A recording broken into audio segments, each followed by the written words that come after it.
study other areas of the country where they may be doing something different, maybe some things worse, some things better, and try to figure out where is Hawaii best suited to make this the most just system moving forward. And this is a big task to take on. It was a huge honor that the Oversight Commission was not only included in this, but also to choose Mark Patterson as our chair of this, huge honor. But with that said, we can't do it by ourselves. We can't do it with our community, which is why we wanted to have this today. But we also can't do it without our friends from the Council of State Government.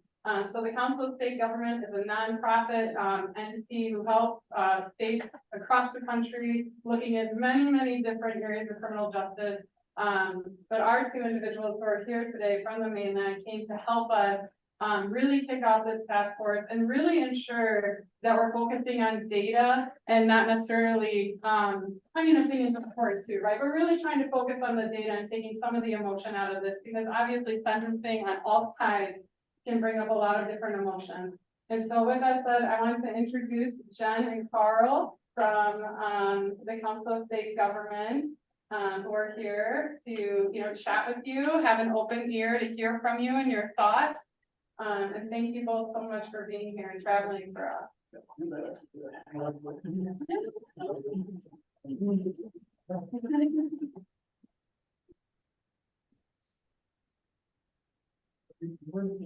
No.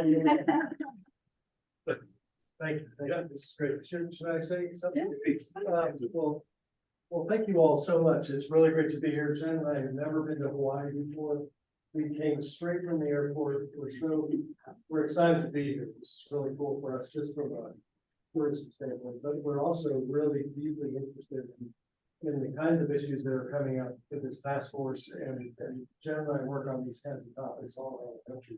We're going to do a pretty long presentation tomorrow and give people a sampling of the way this kind of thing works in 11 other states. All states have some kind of sentencing system. Not all states have a parole authority. Some have sentencing guidelines, some do not. There is one other state where the parole board actually set the minimums for a lot of the people in the system. It's Missouri. But what's unique about Hawaii is that it's done by a minimum hearing. The hearing process is the truly unique thing that's happening here in Hawaii that the Paroling Authority does. I'll say more about Missouri tomorrow, but it's not completely unique, but it is an unusual approach that Hawaii has taken. And we just want to give people, we're not going to say, this is the state that you should go to and look at this, do it the way this state does. That never works. But we want to give people a sense of what's possible, the way different states handle these issues of setting a minimum, making sure that people who go to prison don't walk out the door onto the street without any connection to society, without any supervision. That's one issue that comes up. The transparency of the system and what people understand is happening is an important piece of the system. Whether or not people are able to get into the kind of correctional programming that they need to succeed. And sometimes these processes get in the way of that programming, and sometimes the programming just isn't available. So there's all kinds of issues of efficiency and justice and rehabilitation that come into play in the mechanics of these different systems. So we want to try to lift that kind of thing up and give you all a sense of one of the bullets that Kristen mentioned was looking at the way this works in other states, and that's going to be our focus for the most part tomorrow, but also getting that conversation started among the members of the task force. Carl, you mentioned 11 other states. What are you referring to that? Well, we're gonna talk about the way this kind of thing works in 11 other states in the presentation tomorrow. And so having different states. Partly to give a sampling of places that have sentencing guidelines, one state that doesn't use parole, well, actually several states that don't have a parole board, but kind of a sampling of different approaches.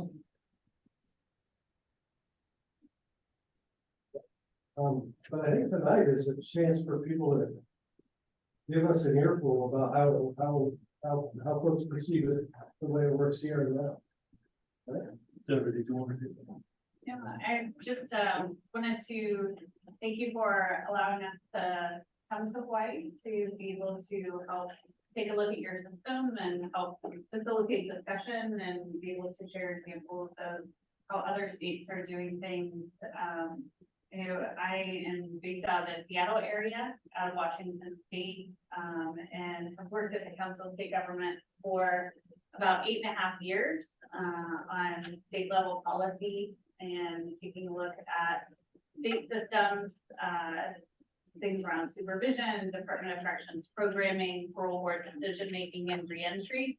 And prior to that, I worked for about 15 years out of the state of Ohio in community corrections, doing direct service, as well as training and staff coaching for staff on best practices, facilitating cognitive behavioral groups with people who are in the system in Ohio.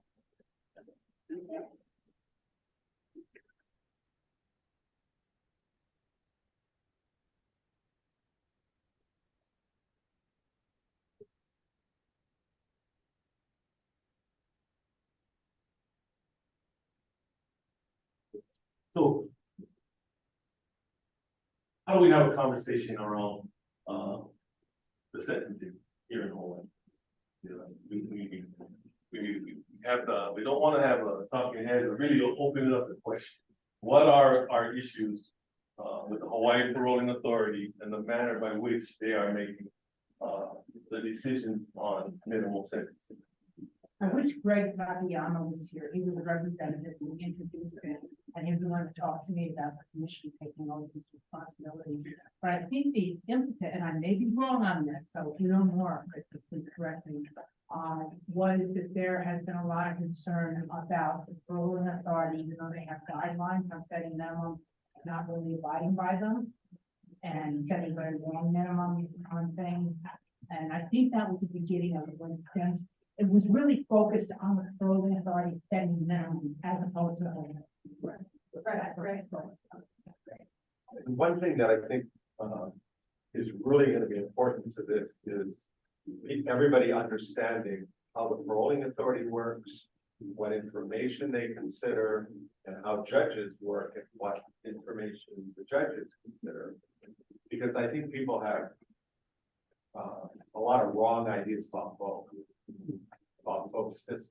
And it's important to understand, you know, what information they're considering in both situations and how much contact they have with the inmates or defendants of court. Like, so I'm sure that occurred to you guys. And he's a retired judge. Right.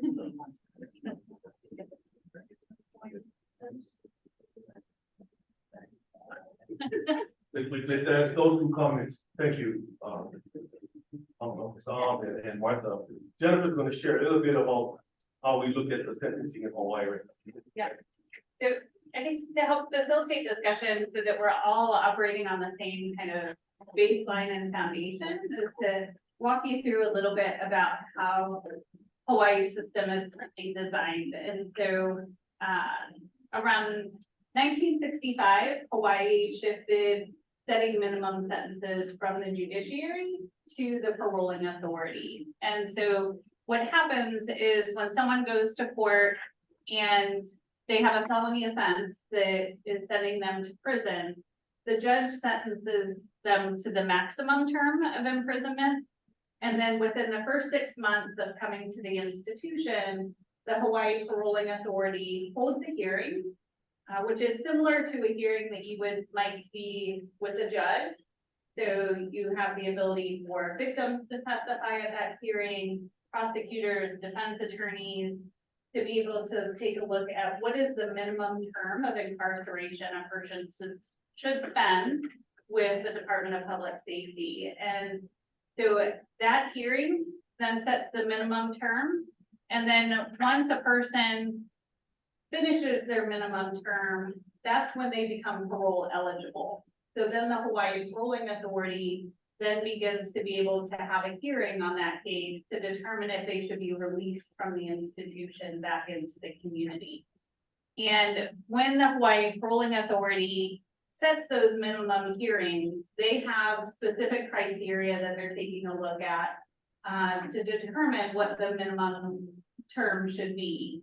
And they have it separated into 3 levels, which level 1 is the lowest level. So if there's mitigating circumstances and things that went into the offense, that can make them eligible for that minimum range.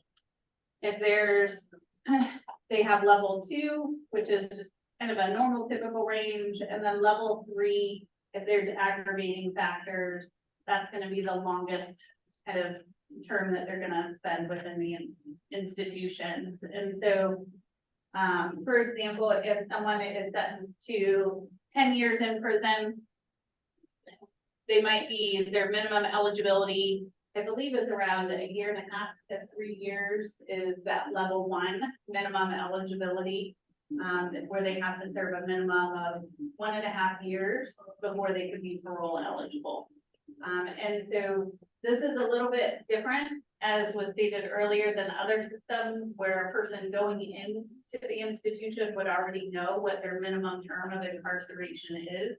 So it's adding that extra kind of layer of an additional hearing within the system that makes Hawaii very unique in that sense. I know there's some of you who work in the system, so I'm definitely not an expert on the Hawaii system. I'm still learning. So I don't know if anybody else has anything that they want to add to how the Hawaii system functions and operates kind of on a basic fundamental level. More than happy to have you share as well. Not very transparent.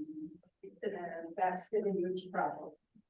And I think when somebody comes before the parole board, many people who are incarcerated have no idea how to present a case.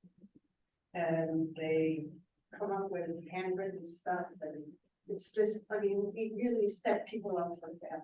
And that's a huge problem. And I've heard it said that the parole board works on their governance. That is scary. We need to have some kind of surety. The way that you have problems in prisons and in the community is when people have no idea what's going on. And this is what's happening. And I think the fires in Lahaina show that the lack of communication in Hawaii is staggering. I mean, here people, a fire was coming, nobody told anybody. And they heard the siren, but they didn't know what was going on. So I think that's one of the problems, that somebody gets denied parole, they should know why and what they need to do in order to get parole. But we just keep putting up all these barriers, and the whole thing about the duplicity of the HPA setting the minimum is, to me, ridiculous.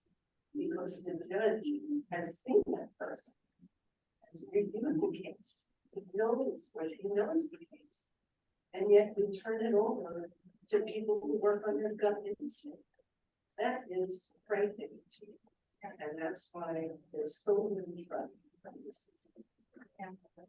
And I would love to hear from people who have experienced the system, or if you're comfortable sharing kind of what that is like, whether you've experienced yourself or have had friends or family members experience the system with that dual hearing, where they're having the sentencing hearing to get the maximum and a separate hearing for the minimum after they go to the institution, and kind of what that process is like from your standpoint and viewpoint. I would love to have more information on that if anybody's willing to share or comment on what they've experienced.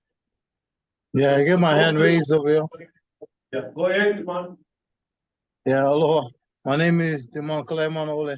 And so I'm a state-raised convict. I grew up in the system. I was on the streets, DH, boys home, foster home, group homes, emergency shelter home, and 28 years in the prison system. I was first paroled in 2004. My parole was violated in 2005. I won the revocation of my parole, the overturning of the revocation of my parole in 2011. I was out for 8.5 years. I just recently went back in for another 7 months. In 2019, Came out March 2020, and I've been out ever since. So I have a long history with the system, and I have a clear understanding of the parole system because I've been a part of the system for many years, and not just as a convict, but also as a litigant. You know, in the state system, I've challenged the parole board in court. You know, I've won, and I just gotta say this, yeah. When I was reading this task force thing, one of the things that came into my mind was there's problems with the parole system, but I noticed in the last several years there's been a desire to fix what was broken in the system. So I commend those who are in the system right now, the parole system, for the work that they're doing to fix what was really a really bad system. Kat is right. There's one of the problems is transparency. I agree with that. And another thing is there's a lot of power with the parole system. But let me just put this thought in you guys' head. Before we consider to go down this path and think you're going to change the world in the parole system, there's only one difference between the judicial system and the parole system. Only one difference, and that word, it's a word, and that word is time. Time. You see, me as a parolee, or a lot of us as convict mentality, when we're on parole, a lot of us, you know, we make decisions based upon our convict mentality. I know because I'm in touch with the streets. Because of my background, I have a lot of friends on that side of the street. And I can tell you, even on my parole, the first 2 times I was on parole, I used to take liberty with my parole that I should never have taken. This last time I was in was a wake-up call for me because I'm a lifer. I cannot play with my life like that. So I'm going to ask you guys to think about this. When a parolee violates, that right there in and of itself could be a detrimental to society because we get nothing to lose. If I'm going to go back as a lifer, I got to make them worth it, right? So the difference is with the judicial system, it'll take months to get a judge to sign an order to do something, like revoke somebody, send them back to prison. The guy got to get his due process rights. He got to get one lawyer. He got to go through the whole process. The state got to file his paperwork. You gotta set up a court date. And you know, if you guys been paying attention to the judiciary in the last couple of years since COVID, quite often you will see the message come from CJ that oh, we're suspending services at the courthouse today, this week, next month, whatever, right? So it takes time. With the paroling authority, time is definite right now. Right now, if my parole officer believed that I was a threat to society right now, my parole officer can get a warrant signed and it can be at my door before I wake up tomorrow morning. And before I know it, I'm going to be in OCCC waiting for my bus back to Halava. That's the difference. And this is why I like you guys consider this, yeah? I like work towards, I advocate at the Capitol for Hawaiians and for prisoners for 5 years. I'm pro-convict. I'm pro-prisoner. But I can tell you, the parole system has what it takes to be able to take direct action right now, today, against somebody who could be a threat to society.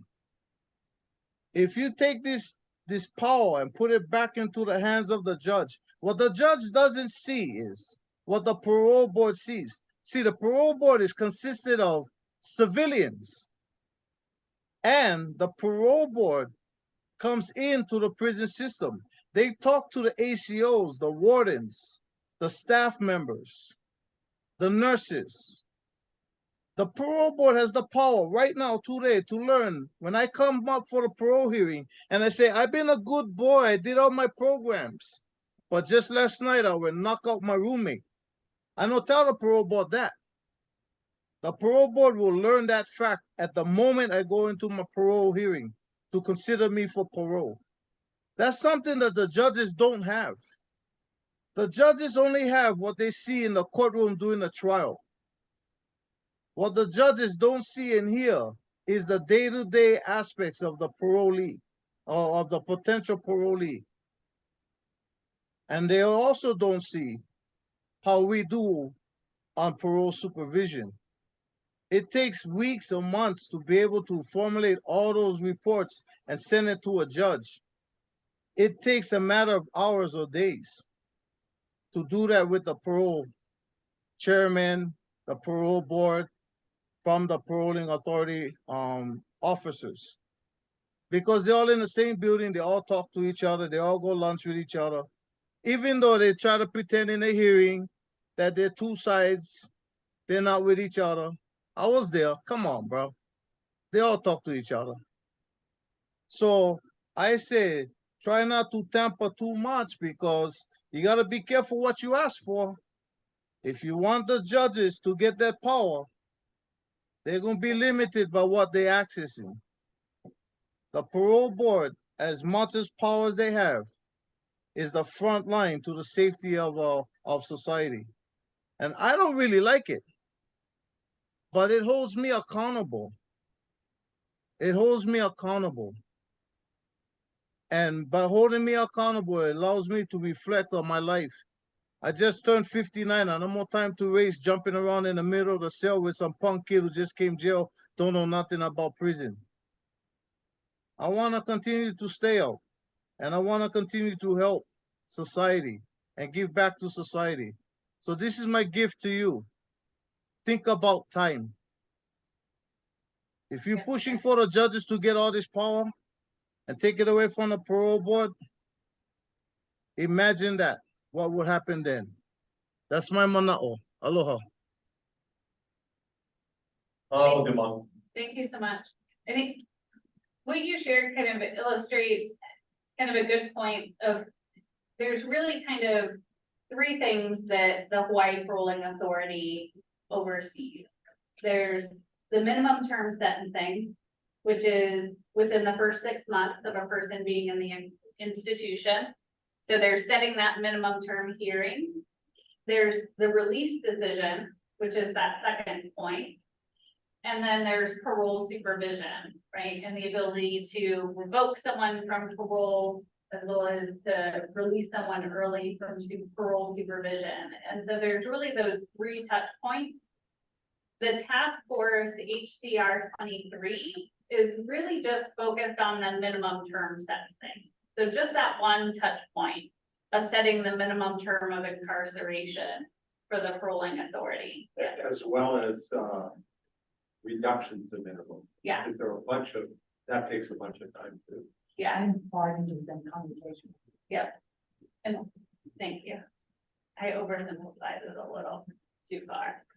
So, yes, they do pardons and commutations as well. But then also with the minimum setting, as Steve shared, the Hawaii Paroling Authority not only has the authority to set the minimum term, but they can change the minimum term as well. So that process is really the focus of the task force, is at that juncture right there. So I think we're currently safe, but I hear you. Sometimes too much change too quickly can be a bad thing, and it's careful on kind of how far the task force looks and kind of in which areas and how that can impact the system. Because I definitely agree, being able to have those hearings and know what's going on and kind of really having your pulse on what's going on with supervision and within the institutions for parole release decision making is critical for them to be able to make good decisions. So good information. Others that wanted to share?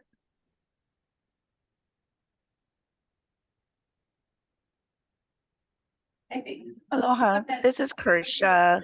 As I said, I'm from Native Hawaiian Legal Corporation, but I want to share from my perspective as a public defender for 16 years. So in the course of that role, I did numerous minimum term hearings and the related sentencing hearings that preceded those minimum term hearings. And I think, well, and I'll also just say, as Kristen Johnson knows, I'm also on the Judicial Administration Committee, which organized a panel related to this topic last year at the Criminal Law Forum. And there was a spirited discussion about whether or not the Hawaii Paroling Authority should still be moving forward with setting minimum terms. So with that backdrop, I mean, I think I just want to share maybe some anecdotal experience. I know you discussed that there's this hearing before the parole board to set the minimum term, but in my experience, the nature of this hearing is really the parole board getting the pre-sentencing report, which is written documentation that can sometimes include the police reports, sometimes letters of recommendations from family members, sometimes written statements from the victims in the case. So there's written documentation that's at that hearing, but then also there's an opportunity for a victim to testify at the minimum term setting. And there's generally not opportunities for family members of the defendant to provide that same type of live testimony. And I offer that because if the Hawaii Paroling Authority is making those decisions, to a certain extent, they are more limited than judges who have the opportunity to have individuals come into court, including the victim and sometimes even family members or friends who are supportive of the defendant. That could include individuals that may be treating the defendant for some type of condition, whether that's substance abuse, mental health treatment, which can all factor into whether or not, or factor into the length of time that someone may need to be incarcerated at a prison, which is different from jail. So I'm adding that context so that there's an understanding that even though it's characterized as a hearing, I don't know that it's necessarily the same type of hearing that the judges engage in when they are sentencing someone. And why that's important is that many times in my role as a public defender, and I know Steve can also probably attest to this because of his role as the Hope probation judge for an extended period of time, there have been times where individuals have undergone extensive treatment in the community, whether that's substance abuse, mental health treatment, and like for long-term programs. I'm talking, some of them are more than 2.5 years, and done that prior to going into their prison term. The judge acknowledges that because the judge has been involved in either review hearings or monitoring that individual's progress while they're out in the community engaging in those programs. And then they go before the parole board when they start their prison term to get a minimum term for the parole from the parole board. And the parole board doesn't always weigh that in determining what's an appropriate minimum term. A while ago, there used to be this process called walk-through parole, where essentially someone who was situated in the way that I described could undergo their treatment in the community. If they're doing successful, they still have to do their prison term because of whatever rules might be applicable to their sentence, but they go into the prison system and effectively get paroled immediately. There's been a long debate and discussion about that with the Hawaii Paroling Authority about why that practice was eliminated. But I think it highlights a reason why sometimes the Hawaii Paroling Authority may not always have the appropriate discretion that a judge has to determine whether or not someone requires additional incarceration in a long-term facility like a prison. And why that's important for us as taxpayers and community members is that we are the ones funding individuals that are housed at prisons, and we're the ones funding the treatment that is being made available to them. So from a perspective as a community member and a taxpayer, if I know somebody who's completed an extensive substance abuse and mental health treatment program in the community, but because of the laws that apply to them, they have to go into prison to start a sentence, I would prefer that they be paroled immediately so that I'm not paying to house them to get treatment that they already received in the community. So I'm just noting that that's from anecdotal experience. The only other thing I wanted to just share is that when someone is waiting for their minimum term setting, which as has already been highlighted, the Hawaii Paroling Authority has 6 months to schedule it. Generally, I think they try to do it within 4 months. It's important to note that during that time period, the individual generally cannot access any type of programming.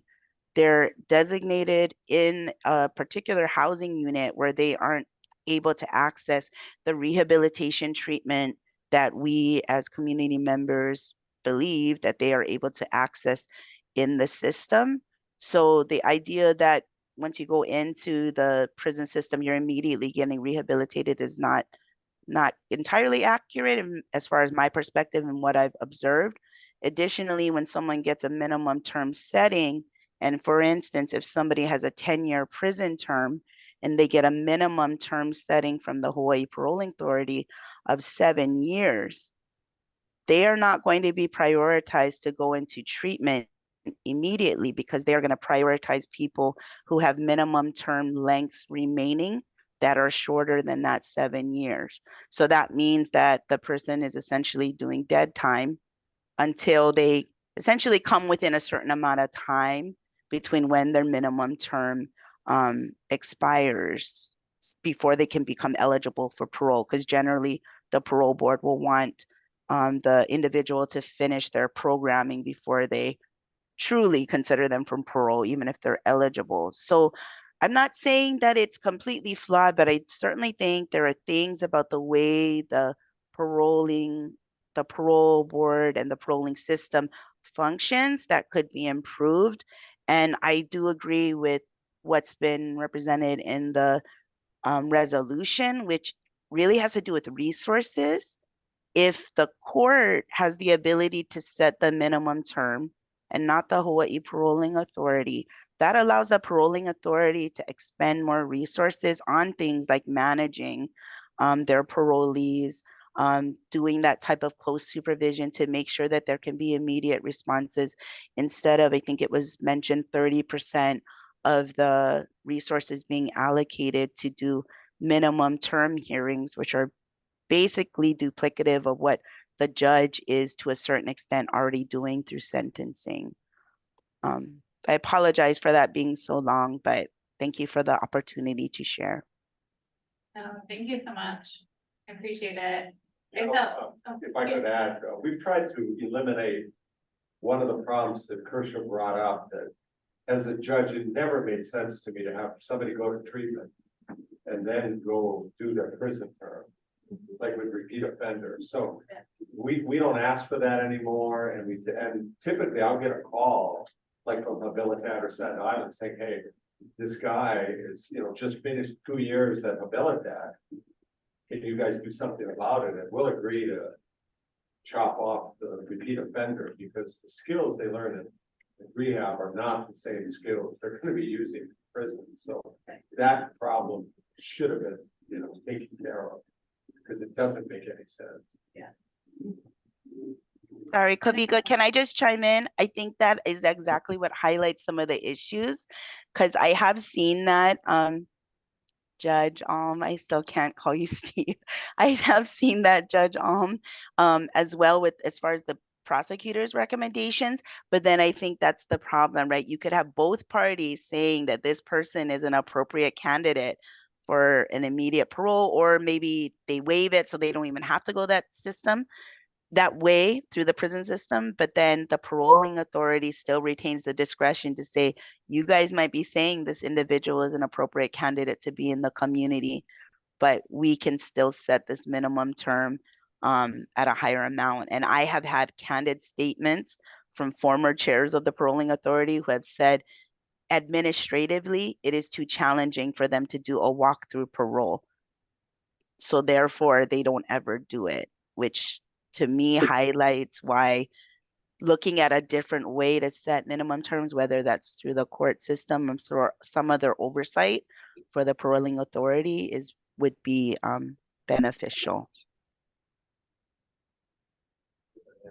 Thank you. I know Natasha had her hand up previously, and then we'll address Shock. I see you have your hand up too. So Natasha. Thank you. Tricia, thank you so much for that, the clarity and that explanation. It really highlights a lot of the things that the public doesn't necessarily see. And so I appreciate that. One of the things that happens often with that, and I know that this is being looked at, I've seen, you know, it's been in the documents, is that when the judge sets the minimum and then the inmate goes before the paroling authority, the minimum sentence is drastically increased. And that's been happening more so over the last, I believe, 6 years. And, you know, sometimes, like in my husband's case, regardless of if you know the history of it or not, his sentence was doubled. His minimum was doubled. And like Kersha was saying, they don't get a chance to enter into any of the programs like RDAP, which is the drug programs. They don't get a chance to enter into those until they have reached 4 to 5 years to their TPD, their parole time or parole date. So there can be, not always, but there can be a lot of dead time where there isn't that reform that's happening or you know, the attempt at reform.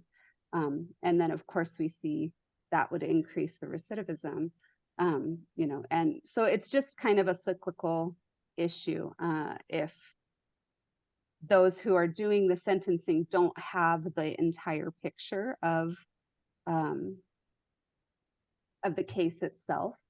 And the other thing that was mentioned earlier was transparency, and that has been an issue as well, because oftentimes there's not an understanding of the rationale for the increase in the minimum sentencing. And then once an inmate is eligible to go before for the reduction of minimum, whether if they've done all of their programming, if they've been write-up free and not been an issue in the system, the parole board can still come back and say, you know, the minimum remains appropriate. Not always is there an explanation for that. And so the inmate is left in a state of, you know, being disheartened and a lack of hope to continue to stay write-up free and to continue to better themselves for re-entry into the community. And so oftentimes those reductions of minimums, I think, you know, there's not a whole lot of data that is transparent to the public or to the inmates themselves. And so, but the data that we have seen comes back, there's not a whole lot of minimums, you know, reduction of minimums that are granted. And when they do come back denied, there isn't an explanation for the inmate to do anything to better his chances of that or her chances of that, or to, you know, to know like, oh, what am I missing so that I can be ready to parole, to be ready to be an active, safe part of the community again. So those are some things that are concerns with it as well from a personal perspective and the experiences that a lot of the you know, men that are incarcerated with my husband at the Saguaro have voiced their concerns about and asked to be brought here today.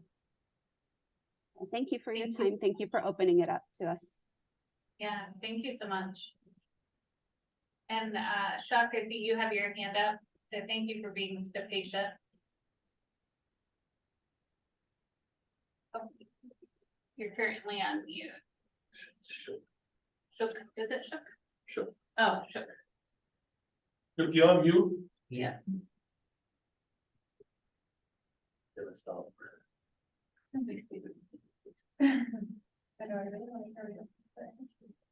Are you? You're on mute. Is it? We can't hear Yep, you. you're on mute. Oh, there you go. Hello. Perfect. Oh, my name is Robert. I'm a correctional officer that goes back to Hawaii State Prison and OCCC. I can agree with everything that they're saying about parole and having the parole system being set by the parole board. The question here is, fairness, fairness, yeah. I heard this 10 years and give them year and a half minimum. Okay. I think in more like 5 years, you get 2.5 years. Yeah. And then they can reduce this if you follow all your programs and whatnot. Biggest problem in prison is dead time. Demont can agree with me. He was an inmate and I was a correctional officer. We had our bouts, believe me. Okay. We go that far back. Demont has a lot to say and he's right. The other part to this is for the judges. The judges set the sentence. The parole board sets the minimum. It has to be the same for everybody. If I'm a correctional officer and I get 10 years and you give me a sentence for what I did, maybe 4.5, another correctional officer gets sentenced to the same thing and get a year and a half. That's got to stop. Everybody got to be treated the same. Programs got to be available to everybody at all times. Dead time is the worst thing in the world. That is where things happen that can keep you in there longer. It may not be your fault. In fact, 90% of the time of the guys that are going out, it's not their fault. It's their roommate, it's this, it's the gangs, it's the influence that cause things to happen that keep them in there. My whole purpose in speaking on this is my years of watching this and years of being around this, yeah? I'm insight. You can check with Demont. I'm on the line. Anything and everything that happens, I was there. Okay? You cannot sentence people with less than 6 months or whatnot and throw them in a prison. Or people with health problems, mix them with guys that are doing a possible life because they are all supposed to be in protective custody or whatnot. Cannot be done. That's a prison system's problem. As far as the sentencing, like I said, make it fair. Treat everybody fair. Okay. The care law case, what am I saying? Yeah. Money owed to the city, big money, this, that, but look at the sentence. Okay. I would like to be a part of this committee. I would like to have input on it. I would like to be vested in it, well aware of all the things that you guys are doing and whatnot, how you guys are speaking, because there's lawyers here, there's this, there's ACLU, there's this. You can make this thing work. But along with everybody's expertise, which one of you have spent years in a prison? Which one of you, besides the chairman, who was a correctional officer, then became an administrator? Okay, none of you. You need people with insight to help with the programming and whatnot, to tell you what dead time is all about, how to help it and whatnot. I'm not educated as well as all of you guys there, but I'm well informed as far as entrenched, the same as Demont. And I am so humbled to see Demont come to this and offer his assistance. If you guys ever met him 25, 30 years ago, this is not the Demont that I just heard. This is not. He has humbled himself. He has learned to do this. It's all because of his love for his people, his community, and to make something better. That's what I'm all about. I want to see the community better. I want to see everything better. And the changes that can be made within this is great. It's great. Let's start out with the bail system. I know it's a little bit off the subject here. On a Big Island, I'm from the Big Island. Why are we locking up people for 30 days or more on a $25 bail and putting them with people that are serving possible life sentences for murder? Why are we doing it? We all know it's wrong. The ACLU knows that it's wrong. That's just some of the things that I can bring up and whatnot as far as what is currently going on. within this group, there's a lot of work to be done. Everybody needs to get on the same page as far as what they can do and how they bring support in, how they can support each section and whatnot. The paroling system. There's a way you can tighten up the parole system so that it works a little better. A lot of these guys who get locked up and get put out on parole for the first time, you got to understand, when you get locked up at 18 years old and you released at 30 years old, your mind is still 18 years old. You're still 18. Soon as you come out here, you're going to look for that 18-year-old mind. And that's where you're going to be, because their mind did not advance. Okay. So the only way that you advance them to this stuff here is through programs, to let them know that they, you know, they have this age, this when they get out, they cannot do this, cannot do that, cannot, and you got to kind of monitor them pretty close. But all I'm saying is, now you take somebody that you locked up for 30 years, the amount is a good example, okay? And look at the change that you see in him. None of you would realize, none of you would believe what he was at one time. To see him now is amazing, okay?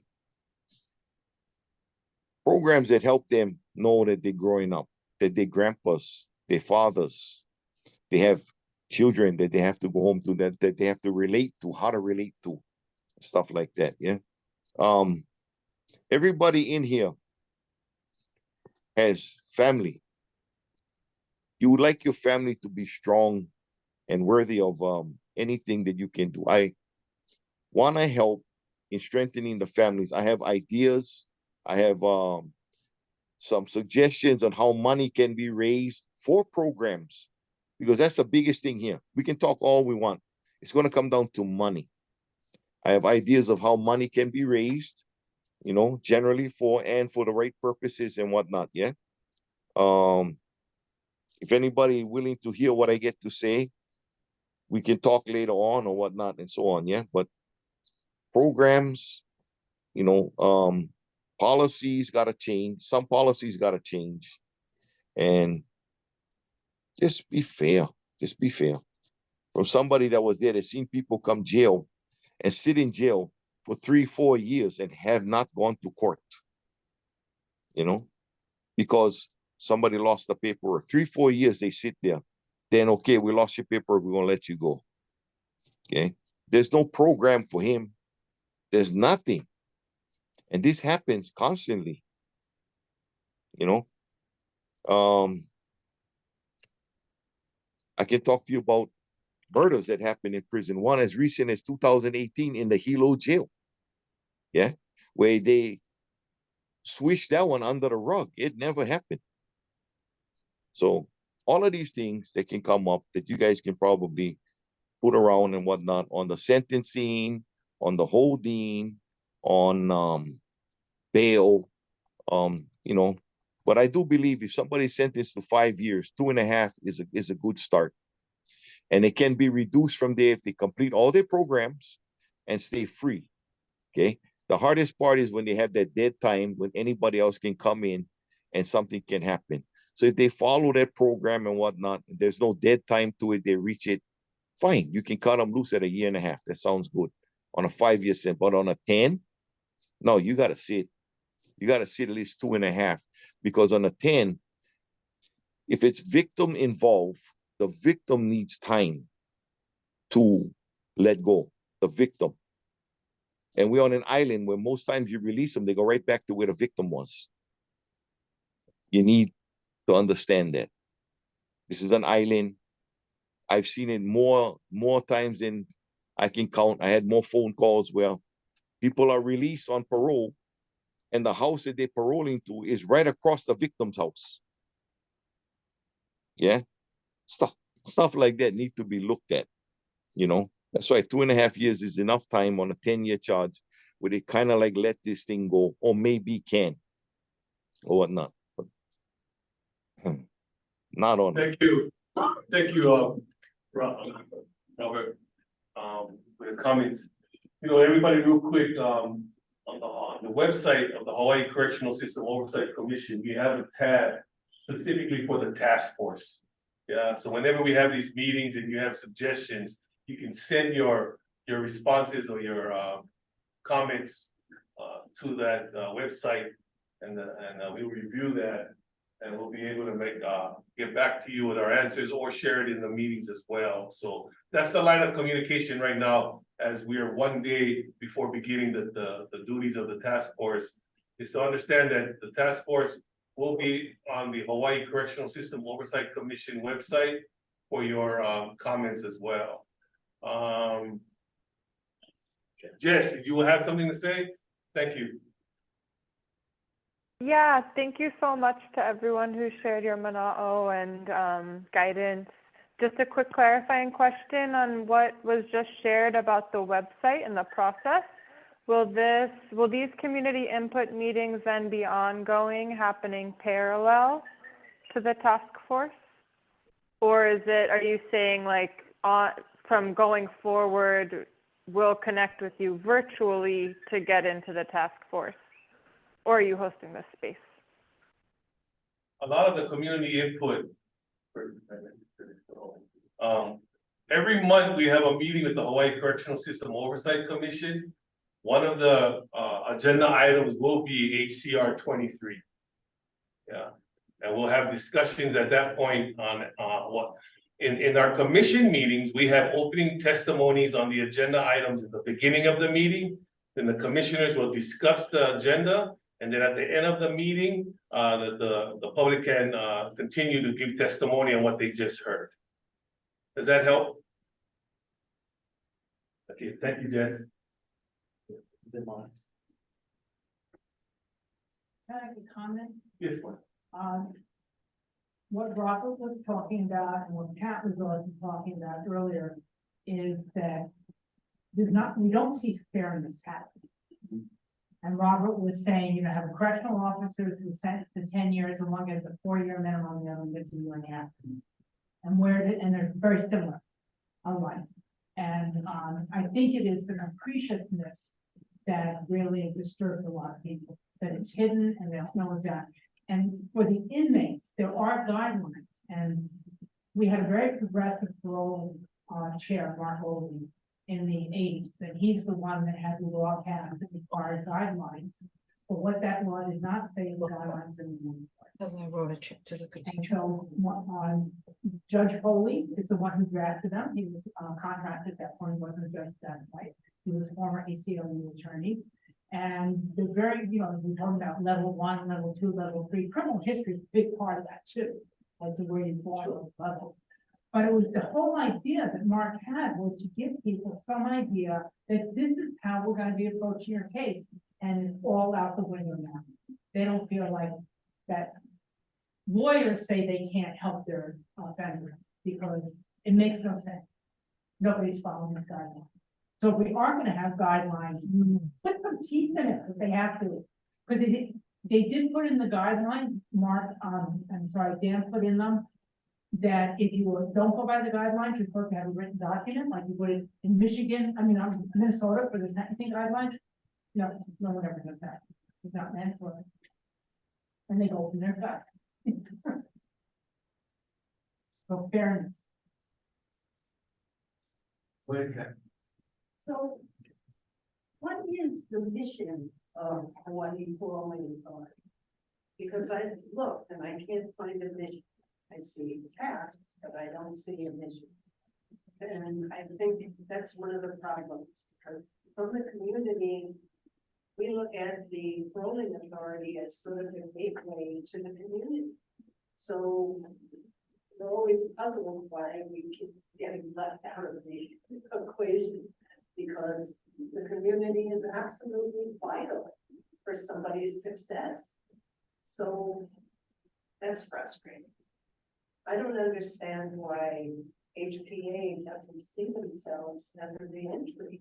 I mean, that would change the whole way they do things if they thought their role is like doorway to create good neighbors. And that, how do they do that? You assist people, you provide the services people need to be successful. So it's very frustrating from our point of view because there's no there.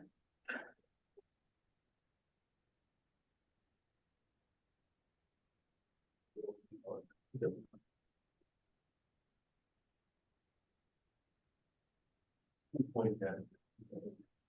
Iman, did you want to say something else? Yeah, just real quick, yeah. So I think going forward, I think everybody who participates, there should be a response to this question, how you look at this problem and solving these problems. When I was coming up in the system, this is what we understand. Either you go in prison for punishment or as punishment. Where you answer, how you answer that question going to determine where your commission is going, what kind of changes going to be implemented. Because if you believe that a person goes to prison for punishment, then you got a system that is retribution in nature, is based upon retribution.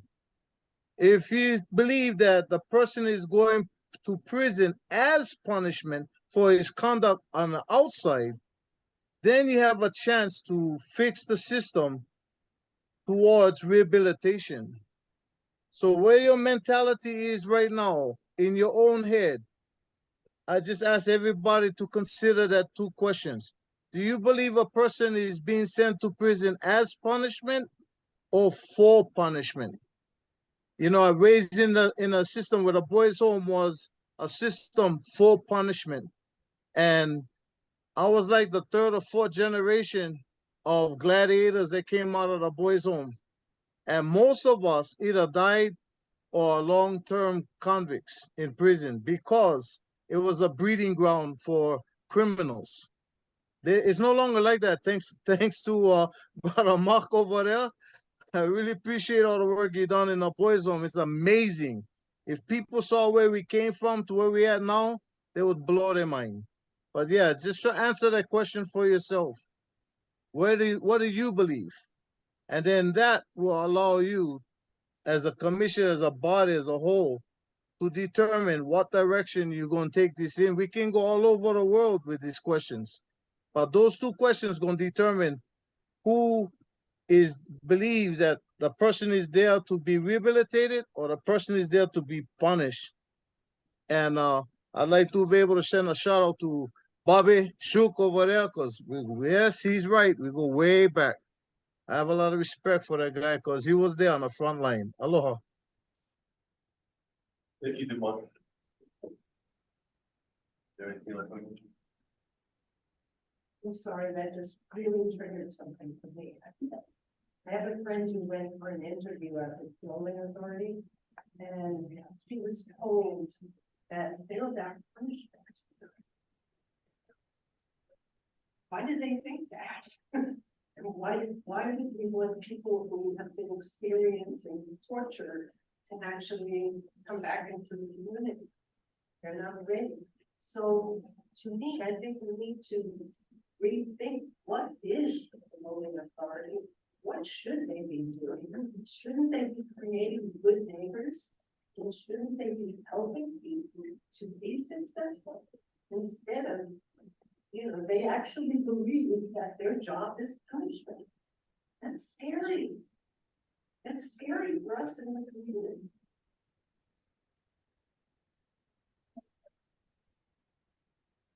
I just want to ask a question to everybody in here because this public forum is probably the neatest public forum I've ever been to because we have corrections staff, community members, families of those who are incarcerated, prosecutors, judges, and defense. And it really sounds like everyone can at least understand where the other person is coming from. So number one, I want to acknowledge that because I just think that's really, really neat. But number two, when we're thinking about this task force and we're thinking about the process of setting the minimums and how right now it's the parole board who does that. And if it wasn't the parole board, maybe it's the judges or a different entity, I don't know. But what kind of data or information in general would you all be interested and this task force grabbing, collecting, looking at to really make sure that the recommendations are based in just really thoughtful processes. So that's my question for the group, like if you know, could pinpoint data that we should look at, or information we need to focus on, or if we should continue to have community, you know, whatever the situation may be, I just wanted to open it up to see if anybody has thoughts on that. I think Kristen, the Paroling Authority follows the guidelines, in my opinion, pretty strictly. All the time that I served on board, we never went outside. You hear, I can't hear you. hear it all. No, so my suggestion is to come up with some data to see how often these exceptions occur. Because sometimes without the data, we're just thinking that it's what's happening. And it may be false, based on false information. I would suggest that that would be one data element. Okay, so for those who maybe didn't hear, I'm loud, I'm sorry. She's saying that we need to look at the data to see how often the parole authority does or does not follow the sentencing guidelines, right? All right, so that's a good one. And the Civil Beat just recently had an article about that where they show the differences in minimums for similar crimes and how they've increased in 2017. And increased a lot, like 40%, 41% setting the minimum. So that's a big difference. Yeah, and that, so my second point is, I don't know how we might be able to capture this, but it is kind of faulty to only look at the incident offense when looking at minimum terms, because we have to look at the history of the offender. And so without that information, you're looking at only the instant offense. Then it, of course, if there looks like disparities are occurring. So the guidelines take that into consideration, plus the history. So if any time that, you know, the defendant is, the minimum is set outside of the guidelines, then I think it would be important. Otherwise, you can assume that the criminal history is being considered, whether they're on probation before, if they're amenable to treatment, all of those things weigh in to them.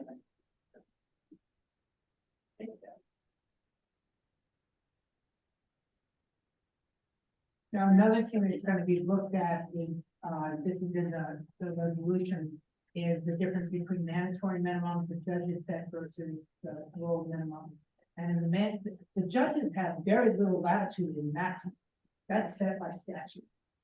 But for the mandatory minimums, they do have leeway. Yeah, they can do a range. Yeah. You know, up to so many years, they can't exceed that. And that's going to be very. And so I think you're picking up that information already. Anyway. Yeah. Yeah. Carrie Ann, you want to say something?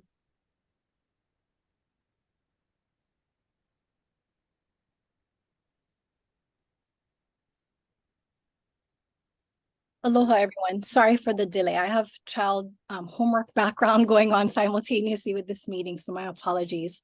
So again, just speaking on behalf of the ACLU of Hawaii, and I just want to start off by just sort of framing the discussion for us. We are engaged in a smart justice campaign, and the goal of that is to reduce the number of people in our jails and prisons by 50%, and also to reduce racial disparities in our criminal legal system. I think we can all agree here that there's been study for decades showing that Native Hawaiians are disparately impacted by the carceral system, from the front end, from arrests to being convicted, to having longer minimum sentences, it appears, more likely to be revoked, so on and so forth. And I think that all of this needs to be kept in mind.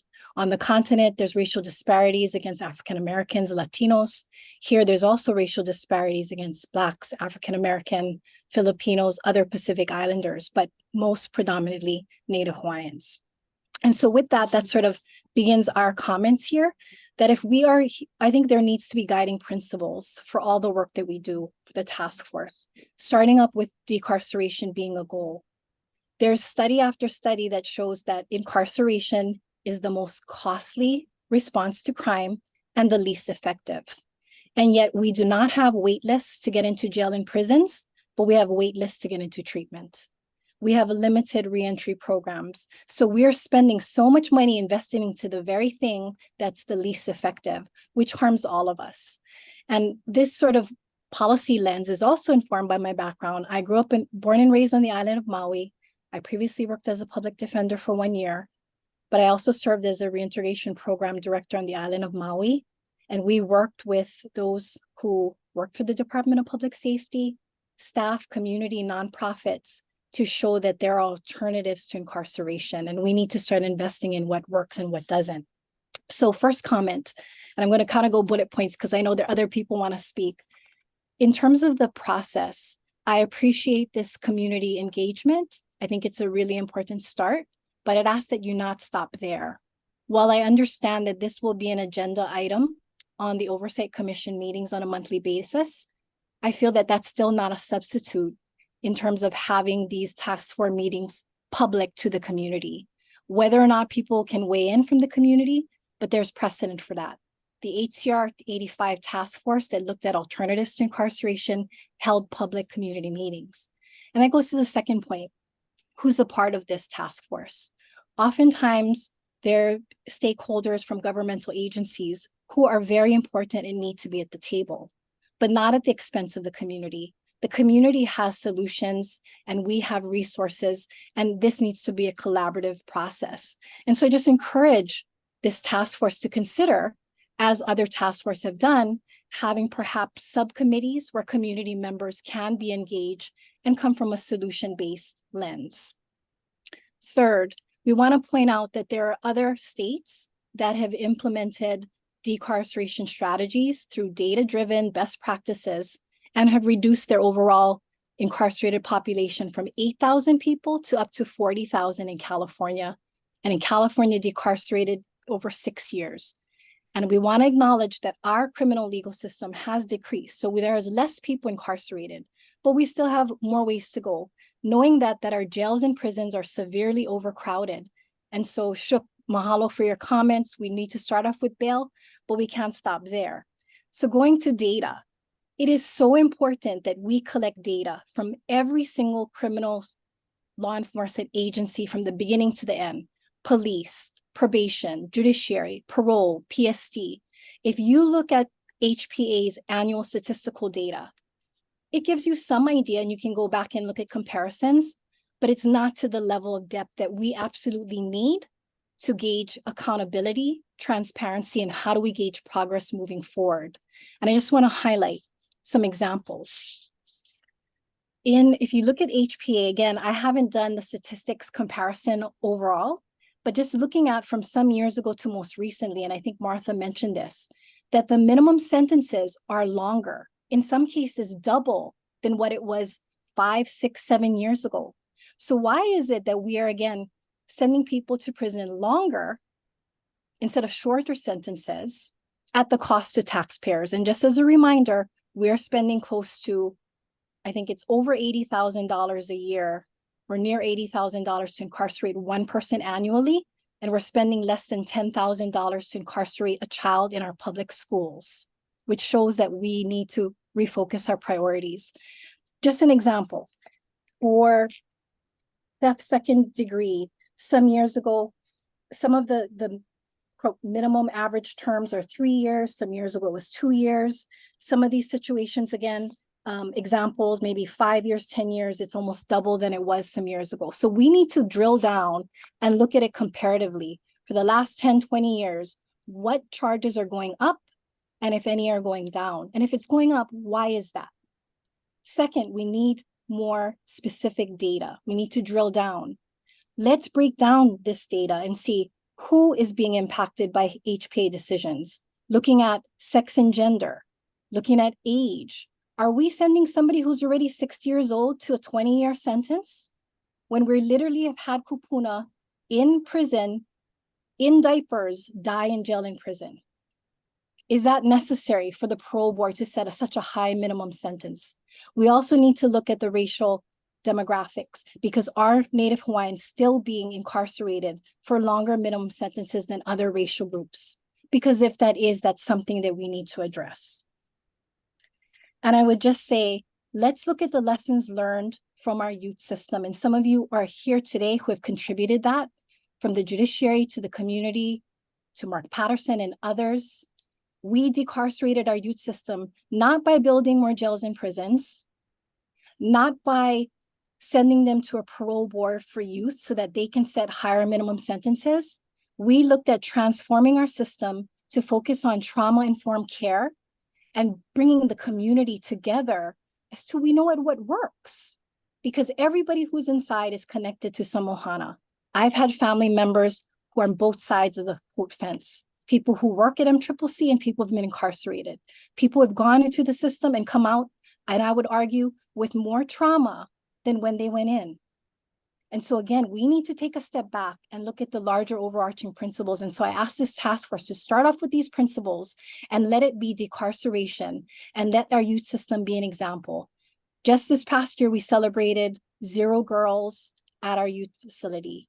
We can decarcerate, but we need to have the commitment and we need to have a very prescribed methodology of getting there and measuring outcomes, because I can tell you, a number of us here have been going to task force meetings and community meetings for over 20 years.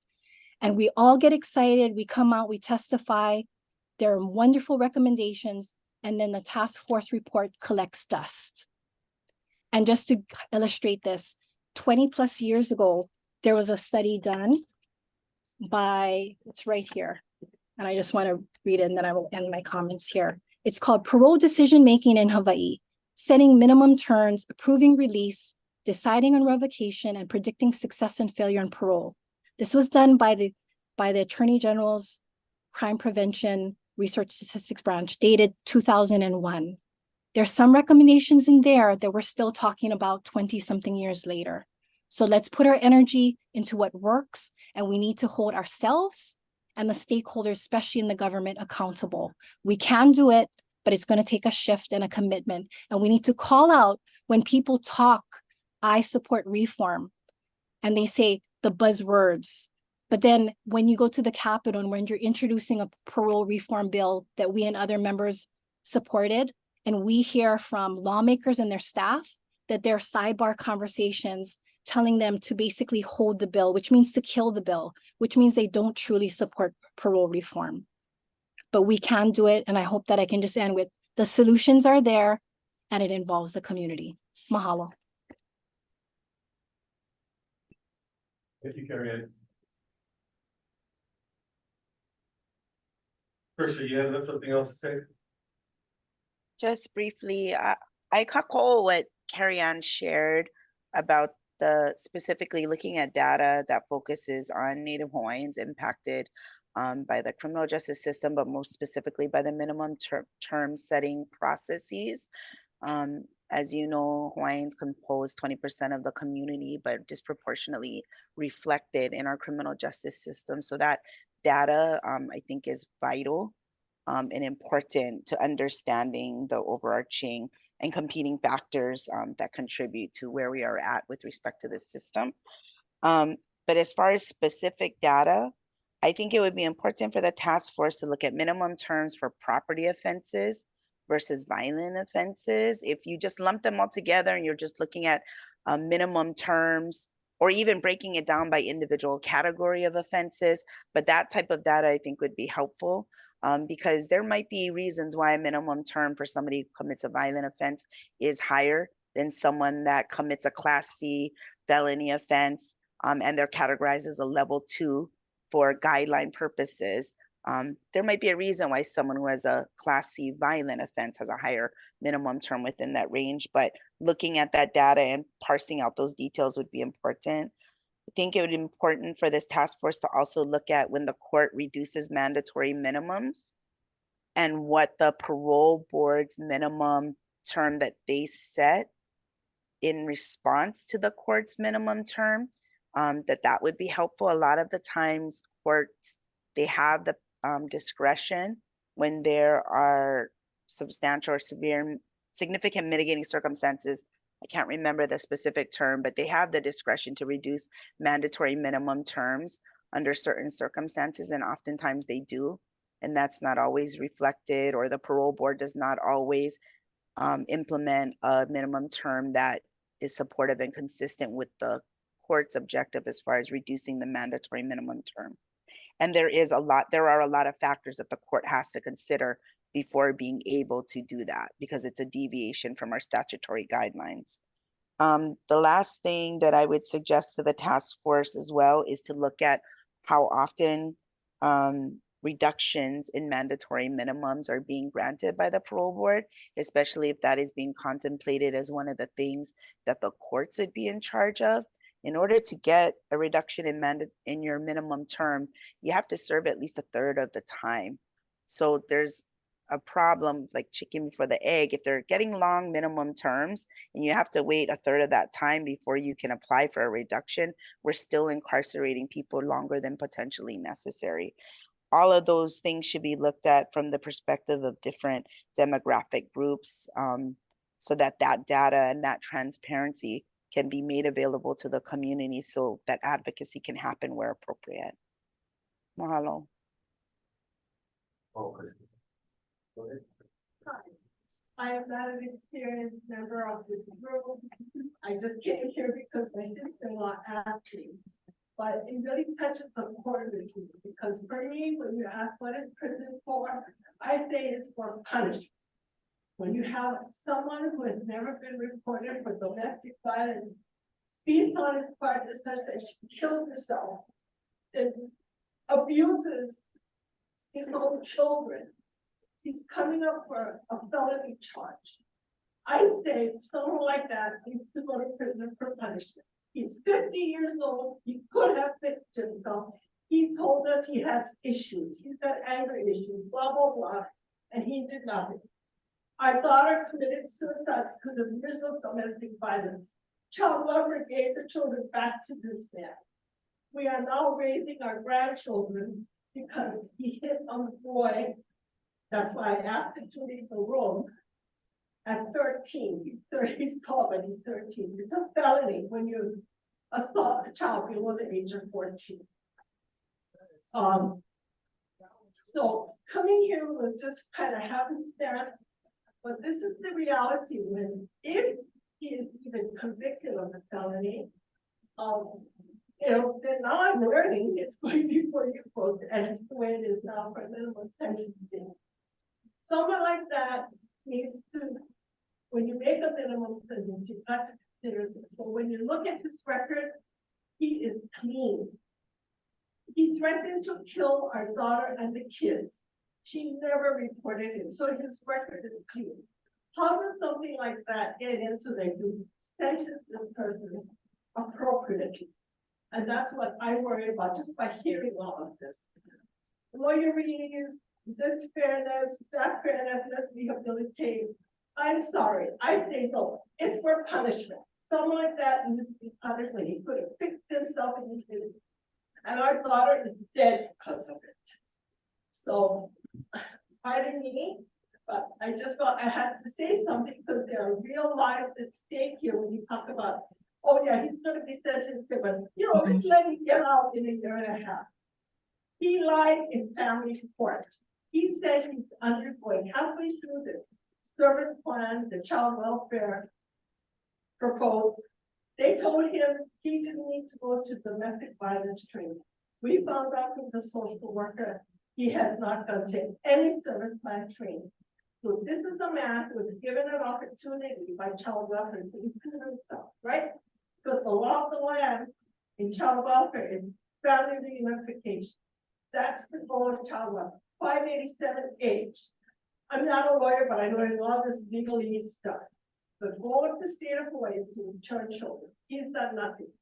So how do you include that, assuming he gets the felony conviction? Then he didn't go to the service plan, he lied in family court, he's convicted. So now what? He gets a minimum sentence and in a year, I think it's a 5-year max. Mr. All? Right, well, the judge is going to make the decision of prison or probation. And so what this task force is charged with is, if the decision is prison, should the judge set the minimum or should the paroling authority? So the first question is going to be, if he gets convicted, yes, does he get prison or get put on probation? That's And victims would have an opportunity to testify in favor of prison in this case. Yes, but again, the philosophical question that was asked and made me think was, what is the goal? Whoever makes the decision, is prison for punishment or rehabilitation? If you, I say it's for punishment, I'm Well, sorry. that's not, what He asked the question. you know, what you're trying to get at is the idea that sending people to prison is the punishment. That is the punishment. It's depriving you of liberty by being in prison is meant to be the punishment. Prison isn't supposed to be where you have to fight for your life, because it's the other things that can happen in prison. Being mistreated and those kind of. You know, as far as I'm concerned, I'd be happy if you were mistreated. I think They that. still are for I years. totally understand that. So. And she was too afraid to report. But anyway, I know I'm off track. I'm sorry. I got Your case is fine. They're from a victim's perspective, all this esoteric decision about the person who's going to prison and his rights or her rights and how you sentence and all of that is great. But they're real human beings who are victims.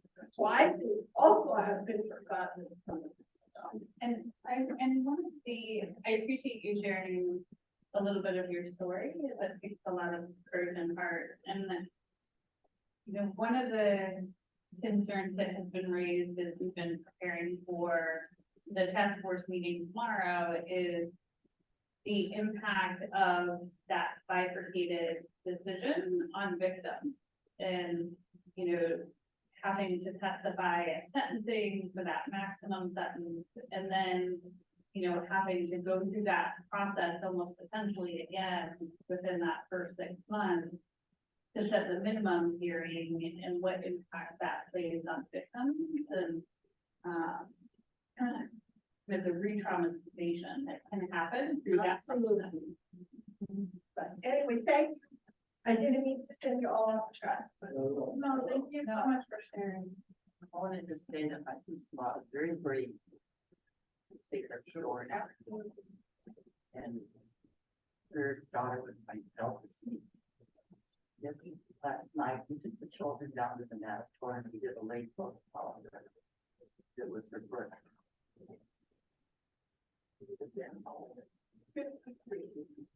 she killed herself. She hung herself in the shoulder. Imagine how her children feel. They can't even deal with the emotional part right now. It's been 10 years. And we took them down to the beach last night. They can't cry. They can't imagine the image that Kyla has in the baby. Mother.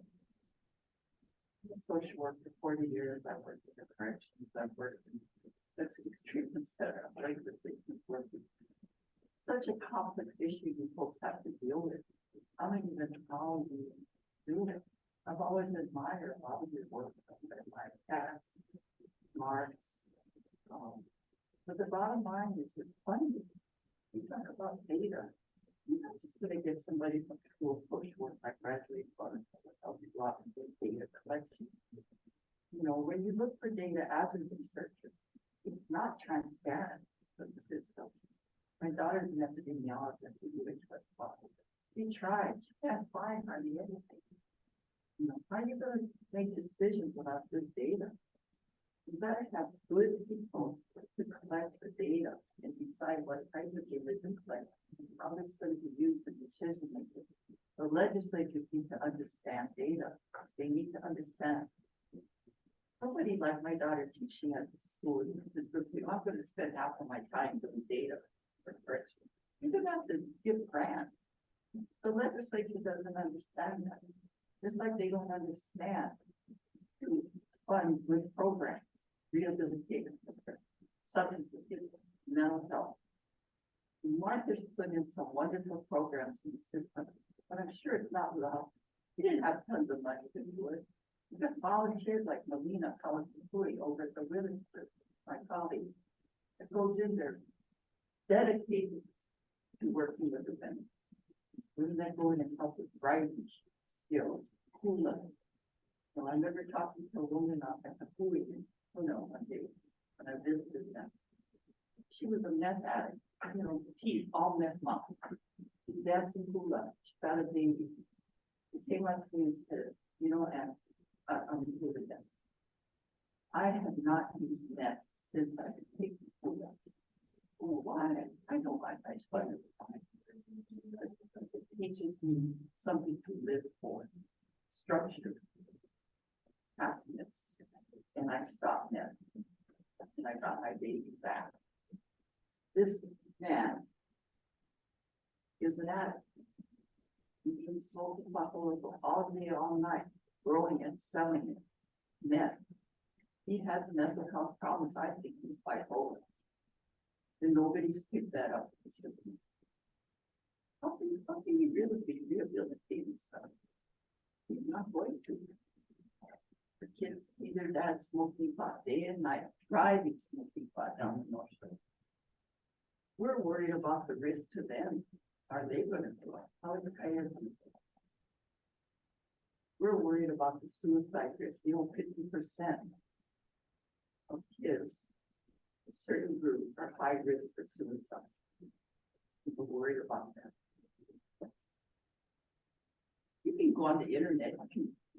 I did it after she died. I Googled how to hang yourself. Oh my God, I used to see all the sites that pop up. I learned how to do it.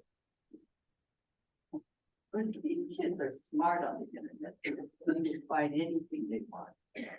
Well, I'm glad you came and spoke because we do tend to focus so much of this on the defendant. Yeah. And that's fine, but there's a victim Yes. in so many of the cases that it's important to Well, that's why remember that. we did a Zoom program and I was the one that asked, where's your data on rape, sex abuse, and domestic violence? And he said you do collect it at your office. And it's funny because Adriana Ramon called me the next day. Because I know Steve collects that. So when you're doing minimum sentencing, think of the victim, why they got charged and convicted of that felony. And why your heart beats for the minimum sentence, you think of that victim, you think of the children who are the result of that. I'm sorry, I'm part after. I'd like to make 2 points because we're associating victims and inmates as if they're 2 separate groups. And many people who are inside were former victims who were abused when they were younger and became criminals or inmates or whatever. So we're separating the 2 and the 2 are not separate. The second is, if you put somebody inside and treat them like a dog and then they get released, what are you going to expect? You have to treat people with respect, because if you abuse people inside the system and then they're released, you have a bigger problem than anything else. And that's created by the state. He was abused. He was born a perfectly wonderful child. His mother was a meth addict. His father was a pedophile. No one stepped in to fix him. And then as he got older, he didn't fix himself. Okay, I am not saying that he was born that way. He was created because we know his life story. His sister was raised in the same environment, but realized she had to fix herself. And that is the part that gets me. She managed to, she's still in therapy at 52 years old because of the way she was raised. He knew he did nothing. So I'm sorry. No. When you become an adult, you gotta be responsible for your behavior. Anyway, I'm sorry about being nail shine. I am nail shine. My grandpa was pure. But when you talk about native wine and data collection and program, you have to really look at it's not based on just blood quantum. I've worked with many native wine individuals, maybe like myself, 1/4, okay, 1/8, but they were raised in homes that with the cultural values and practices of language. Then you've got some that have higher blood quantums, but were not raised that way. So I think data collectors have to be very, what we call it, smart to how you're gonna look at using Native Hawaiian background in that. A lot of the individuals in prison that I've seen that are not Native Hawaiian, they're maybe Caucasian for the mainland, but cultural practices, language, etc. do very well with them if their mind is open to it. So when I hear you guys say Native Hawaiian, be very careful how you say Native Hawaiian affects individuals. Because it really is about knowing your culture, and I think Mark knows, knowing the cultural practices, language, and values. I think one thing goes hand in hand with that is that many of the people who are incarcerated in the United States are impoverished, whether they're Hawaiian, whether they're Black, whether they're white, they're impoverished. And so, and here in Hawaii, as you have on the mainland with Native Americans, they're terrible. And that's something we need to inspire. We have to look at that. We have to look at that as time goes on in the island. As far as blood clotting gets less and less, getting very dilute. I mean, our kids are, what is it, 1/8. Thank you.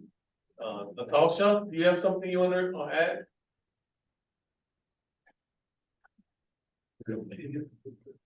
And Mark, I just, before we got into the discussion, on looking at statistics, I just went through the population spreadsheet for the Department of Corrections, and I looked at December 31st, 2014, December 31st, 19, and then August 31st of this year. And December 31st of 14, we had males 2,816 in the head count. In 19, it was 2,015, and today it was 1,856. So our incarcerated population, prison population has been going down. And I want to say one other thing. Cheryl was on the parole board for a period of time, and that could also be reflected in the abiding by the guidelines and stuff that it may be. I don't know what it is, but anyway, I'm trying to get it done with all.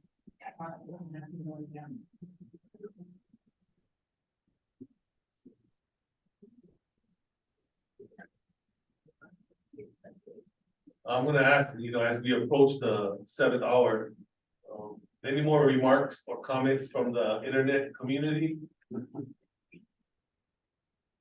Okay. Hey, Matt, do you have anything you want to add in terms of minimum sentencing? Everybody, this is Matt Alfred. He runs the first Life After Parole program in Hawaii Paroling. Yeah, sorry. Go ahead, Matt. Thank you, Mr. for being here, you and your team. I just look at everything. I wanted to listen and see what we can do more collectively, addressing this situation. For me, I'm blessed. To a point where I like to think of the district of greater love as no man than this. And a man of Jesus like for others. And so I feel that if I was to sacrifice my life, I wish that we could solve everything, because I'm willing to do that. And I had the privilege of working with incarcerated men for 21 years. And for me, I believe that a lot of them have been traumatized. They were sure. Yeah, and so how do we reverse mass incarceration? Address the thing that they're feeling. And I believe it starts at a young age. So if we can get them at that point where we can provide more trauma-informed programs in our prison, that would help to prevent a lot of things from happening. Thank you for sharing it. By all means, so everyone apologize for what we have been. And this is where we as a family and group, we come to see how we can help each other. There's programs out there to help to deal with a lot of the trauma that people have. So hopefully, we can come up with some solutions, to see because what I hear is more on the negative all these problems, but we need to be more solution minded. So hopefully we can do that before this time, then we have. So thank you.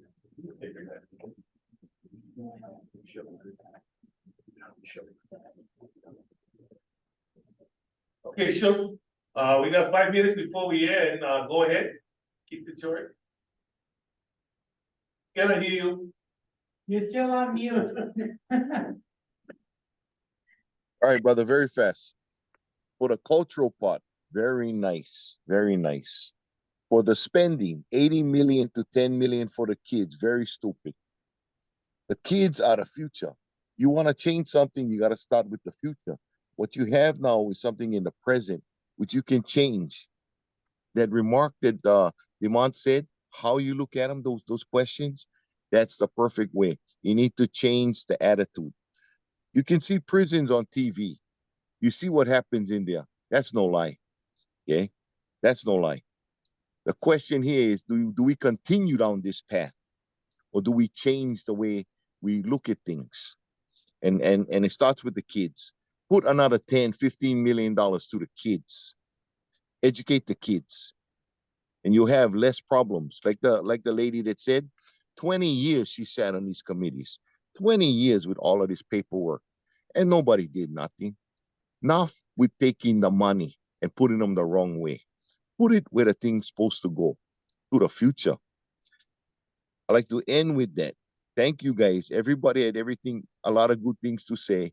I'm very thankful I got to hear this. I'm going to come to this meeting on Oahu. I live on a big island currently.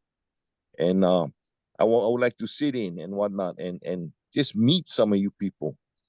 But put the money where the money's supposed to go. Don't spend it for something or go in the wrong direction. You're wasting. Aloha. Well, mahalo. So, Jennifer had her hand up for the longest time, sorry. Jennifer? No worries. Yeah, hi. So I apologize the background noise. I'm walking my dog at the moment. But I just wanted to say thank you to those that provided commentary. It was so helpful to like educate myself on other perspectives on this issue. Speaking from a personal, I had a dad who cycled through incarceration my entire life. I've also been a victim, so I always try to look at these issues from not only a personal but professional lens. And my professional as an attorney and associate director of both the Hawaii Innocence Project, which looks at post-conviction cases of wrongful convictions, and our new clinic Beyond Guilt, which is looking at compassionate release, a lot of the things that we were talking about today, where people are just in for so long. I just want to say on one perspective is just, I see, sometimes I wonder about like thinking about it also in the political, because what I see in a lot of these post-conviction cases, people that have been incarcerated since the 70s, 80s, early 90s, is that when they were given their mandatory minimum sentence, they were giving, the judge said life with the possibility of parole, for example, and they're given 130, 140, these massive amounts of time, which they have to serve a third of before they're even parole eligible, notwithstanding the fact that there might also be mandatory minimums for the charges themselves. And so if the judge is giving the opportunity for, is saying, I think this person should be paroled at some point, and you're given something like 130 years, and you'll never survive that, it kind of, where's the hope in that? Where's the rehabilitation in that? And then I've also sat in some reduction hearing situations where even the prosecutor would recommend, oh, it should be reduced to like 30, 40 years, but then the paroling authority will come back with double that still. So I do wonder, because again, the paroling authority is assigned by the governor. I don't know where politics lies in that, but that's just like one thing I wanted to just mention. Thank you, Jennifer. Okay, everyone, this is a great first meeting for us as the Hawaii Correctional System Oversight Commission. chairing this task force and just to get some insight before we begin our journey. And I thank you folks for committing to being part of that journey. We've already been under a lot of scrutiny as we learn how to manage, how to do this task force. But you know, as a longtime state worker, being under scrutiny is normal. But